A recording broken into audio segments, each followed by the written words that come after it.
Welcome back. In our last segment, FiOS One's Ray Ramundi worked with the Journal News to take an inside look at the Tappan Zee Bridge and the new span that will soon replace it.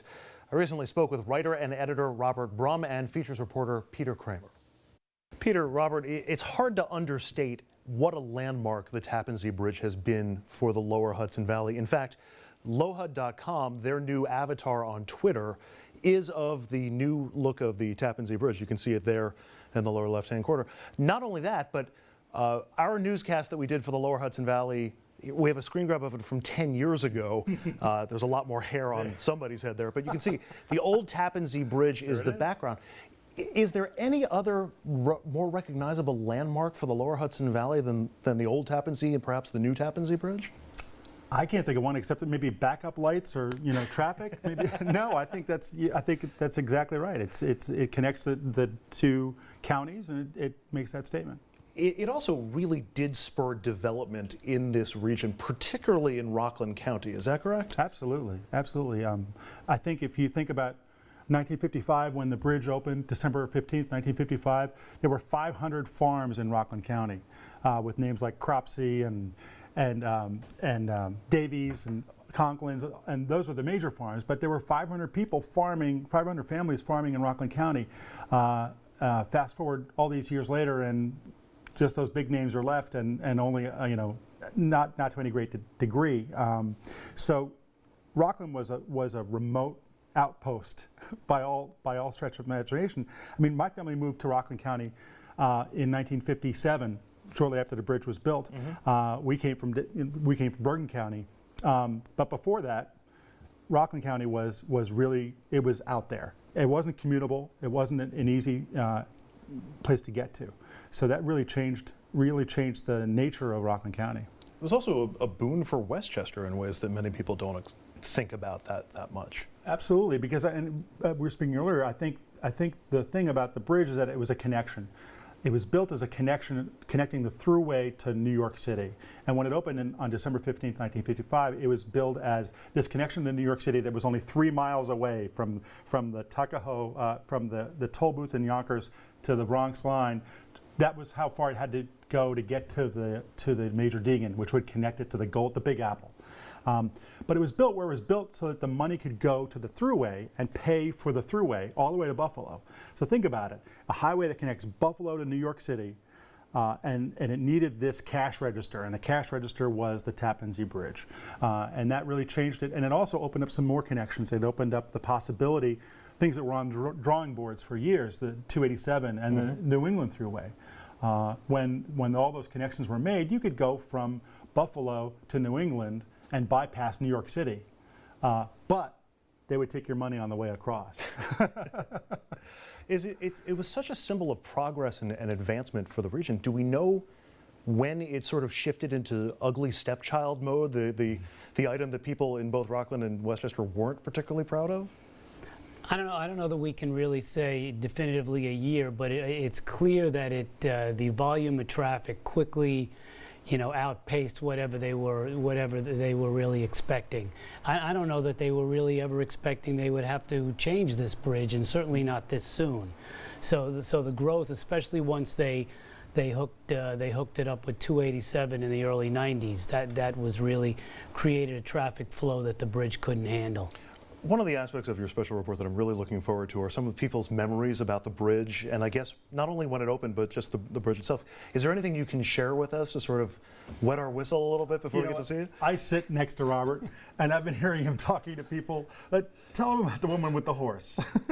Well, first of all, to get back to what you said at the beginning, the Tappan Zee Bridge is a touchstone for so many people. They see it not only as a symbol of the area, but they remember things that happened in the context of the Tappan Zee Bridge. Like when I reached out to readers asking them for their memories, a number of people remembered being on the bridge the morning of 9/11. People remembered crossing over the bridge the day of the Brinks robbery murders. So, the Tappan Zee is so hooked into really the identity of, especially the people on the Rockland side. But anyway, I did reach out to readers and ask them for memories, and I got a lot of people who had agonizing recollections of terrible traffic jams, but yes, definitely some funny things You know, people remember the crash of the truck carrying millions of honeybees that wound up closing the bridge. It wound up being, you know, honey, I closed the bridge. then a woman wrote into me about a proposal for a date she got when she was stuck in traffic there. She figures she was probably stuck in around the same place at the same time every morning. And finally some man you know, worked up the courage to come up to the window and knock on the window and hand her a bouquet and a piece of paper with his name.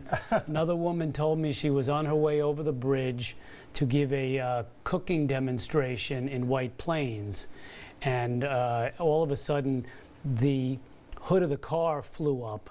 She's in the middle of the bridge, the hood of the car flies up, she steps on the brakes, and the top of a pot sitting in the back seat comes flying off and whacks her in the back of the head.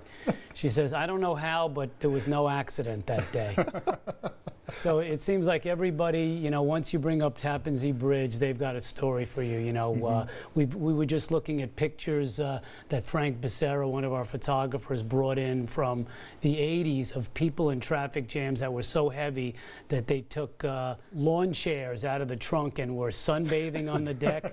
Picture of kids playing hopscotch. It's funny, none of those stories start in great moments. They all seem to involve backups and delays, and yet we're all smiling about it now. I wonder if the same will be true about the old Tappan Zee Bridge in retrospect. We complained about it, it gave us headaches and problems, but we'll look back on it fondly. The name of the new bridge, there are a lot of names between the two bridges. There's Tappan Zee, which doesn't actually mean anything, right? Well, no, the Tappan Zee is actually that section of the river. It's a 3-mile, it's the widest point of the Hudson River, and it was named Tappan for the people who lived here, the Native Americans, and Zee, which was Dutch for sea. So it was the Tappan Sea. Okay. And that's why it's called that. It was in wide use before the bridge? Yes. Okay. Yes. So that's why it was called the Tappan Zee Bridge. And people wanted to name it the Pete Seeger, the Eleanor Roosevelt. And then the governor stepped right, in. Right. Well, now the new one will be the Governor Mario Cuomo Bridge. Right. The new bridge doesn't even have the Tappan Zee moniker to it. It's just the Cuomo Bridge. How long do we think it's going to take for people in the region to stop calling it the Tappan Zee Bridge?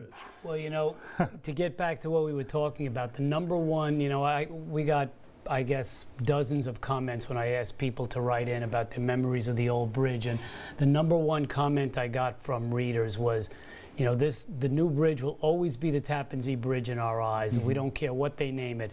You know, for all the angst that they've gone through crossing this thing, they don't want the name changed.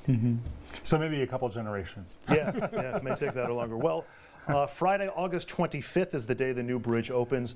I'm sure extensive coverage will be in the Journal News. We'll have it here on Fios 1. Journal News, yeah. And it'll be on loha.com this weekend, yep. Excellent. Robert, Peter, thank you both very much. Really appreciate it.